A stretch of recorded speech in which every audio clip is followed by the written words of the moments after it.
கோவக்காவை வழக்கம் போல் செய்யாமல் இன்றைக்கி டிஃப்ரெண்ட்டாக கோவக்காவை வச்சு ஒரு சூப்பரான கிரேவி எப்படி செய்கிறது பார்த்துடலாமா. இதுக்கு 1/4 கிலோ கோவக்காவை உங்களுக்கு பிடிச்ச ஷேப்பில் கட் பண்ணிவிட்டு 1 டேபிள் ஸ்பூன் எண்ணெயில் நல்லா கலர் சேஞ்ச் ஆகிற வரைக்கும் ஃப்ரை பண்ணி பிளேட்டில் தனியாக மாற்றி வச்சுக்கோங்க.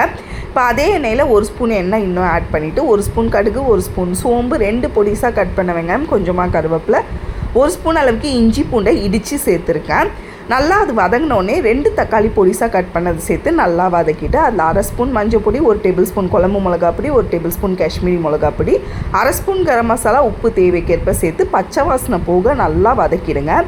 இப்போ நம்ம ஃப்ரை பண்ணி வச்சுருக்க கோவக்காவும் சேர்த்து நல்லா வதக்கிட்டு அரைப்புக்கு கைப்பிடி தேங்காய், ஒரு பச்சை மிளகா, 1 டேபிள் ஸ்பூன் வேர்க்கடலை சேர்த்து தண்ணி ஊற்றி நல்லா மைய அரைச்சி இதோடு சேர்த்துக்கிட்டு 1/4 கப்பு தண்ணியும் சேர்த்து நல்லா மிக்ஸ் பண்ணி கொடுத்துக்கோங்க.